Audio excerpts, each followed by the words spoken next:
నమస్తే, welcome to విశ్వ TV.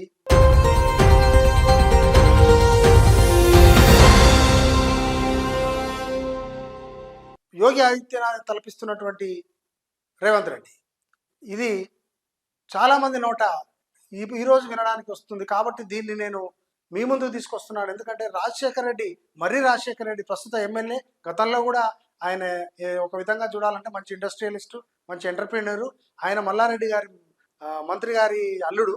ఆయన చేస్తున్నటువంటి ఆ యొక్క వ్యాపారాల్లో భాగంగా కొన్ని బిల్డింగ్స్ని, ముఖ్యంగా నిన్న ఆయన యొక్క బిల్డింగ్ను అక్రమంగా కట్టారు, అంటే పూర్తిగా దానిని ఆక్రమించుకున్నారు అనేటువంటి విధంగా గతంలో చెప్తూ వచ్చి ఇప్పుడు వెళ్ళి దాన్ని ఏ విధంగా కూలగొట్టాడో చూస్తే మరో యోగి ఆదిత్యనాథ్ లాగా, బుల్డోజర్ ముఖ్యమంత్రి లాగానే అనిపించింది.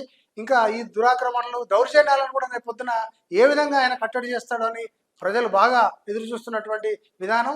కాకపోతే ఇప్పుడున్నటువంటి ఈ రాజకీయ వ్యవస్థలో 90% అంతా ఆక్రమణలు, ఎక్కడో ఒక చోట దౌర్జన్యాలు జరుగుతున్నాయని ప్రజలందరూ భావిస్తున్నటువంటి టైంలో ఈ విధంగా ఆయన త్వరితగతిన, అంటే ఎంత ధైర్యంగా, సంకుచితమైనటువంటి ధోరణి కాకుండా సమాలోచన ఎంతో గొప్పగా ఆలోచించి 10 మందితో చర్చించి ఎక్కడో పోయి ఎంతో చేయాల్సిన పని లేకుండా సరైన నిర్ణయం చేస్తున్నట్టుగా ప్రజలలో టాక్ ఇది నడుస్తూ ఉంది. ఇక అసలు నిన్న కులగొట్టిన దగ్గర నుంచి అది ఏ విధంగా ప్రజలలో నడుస్తుందంటే చాలా ధైర్యంగా ఉన్నారు వాళ్ళు. అంటే ముఖ్యంగా పేద మధ్యతరగతి వాళ్ళు రాబోయే కాలానికి ఒక చక్కనటువంటి ఉదాహరణ. ఎందుకంటే మనం ఎక్కడో ఏ రాష్ట్రంలో చేస్తున్నటువంటి యోగి ఆదిత్యనాథ్నే ఎంతో హర్షించాము, సమర్థించాము.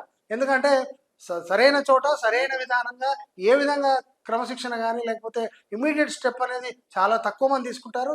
ముఖ్యంగా ఈయన దౌర్జన్యాలను, రాబోయేటువంటి రోజుల్లో జరిగేటువంటి అక్రమాలను, ఇంకా చెప్పాలంటే నేరాలను కూడా అరికట్టాలనేటువంటి భయాన్ని కలిగించడం అనేది ఒక ముఖ్యమంత్రి, అంటే రాజు యొక్క లక్షణం. ముఖ్యంగా చట్టాన్ని, న్యాయాన్ని పరిరక్షణ చేస్తున్నాడు అని గంభీరంగా, గర్వంగా చెప్పుకునేటువంటి రాష్ట్రంగా ఉండాలంటే ప్రజలే. రాష్ట్రం అంటే to the people, by the people, for the people అన్నట్టు వారికి సంబంధించినంత వరకు ఎంత ధైర్యాన్ని ఇస్తాడు అనేటువంటిదే ముఖ్యమంత్రి యొక్క లక్షణం. బహుశా ఇన్నాళ్ళ తర్వాత చూసినందుకు నాకు ఇది చెప్పాలనిపించింది ఏంటంటే, he looks as it is like Yogi Adityanath. ఎందుకంటే యోగి ఆదిత్యనాథ్ యొక్క లక్షణం మనం ఆయన హైట్ చూస్తే గుర్తుపట్టలేము ఆయన ఏంటనేది.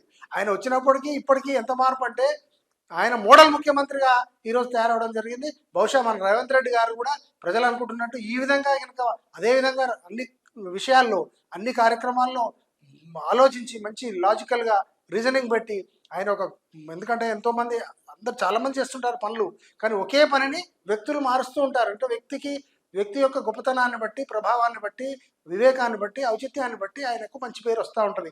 కాబట్టి ఈరోజు జరిగినటువంటి ఈ యొక్క బుల్డోజర్ విధానం ఏమవుతుందో అట్లా నిజంగా బుల్డోజరే. ఎందుకంటే అది పైకి కిందికి బిల్డింగ్ని కూలగొడతా ఉంటే ప్రజలు అదే అనుకున్నారు. దాదాపుగా ఒక సరైనటువంటి ఆక్రమణలను ఎదురించి వాటిని కూలగొట్టేటువంటి ముఖ్యమంత్రి వచ్చాడని, దౌర్జన్యాలను కూడా ఆపుతాడని బాగా నమ్మకంతో ప్రజలు ఎంతో ఆయనను ఆశీర్వదించే విధంగా కనపడుతుంది. ఎందుకంటే ఒక్క రోజులో ఎక్కడికి వచ్చిందంటే టాక్, ఇంత పద్ధతిగా, ఇంత తొందరగా, ఇంత ధైర్యంగా చేసినటువంటి ముఖ్యమంత్రిని ఇంతవరకు మనం చూడలేదు. కాకపోతే ఇది అన్ని విషయాలలో రావాలి. ప్రజల యొక్క అభిష్టం మేరకు ఆయన వచ్చాడు. ప్రజలే ఆశీర్వదించేది, ప్రజలకు నచ్చేటువంటివి, మెచ్చేటువంటివి నొచ్చుకోకుండా చేయడం అనేది ఒక ముఖ్యమంత్రి యొక్క లక్షణం.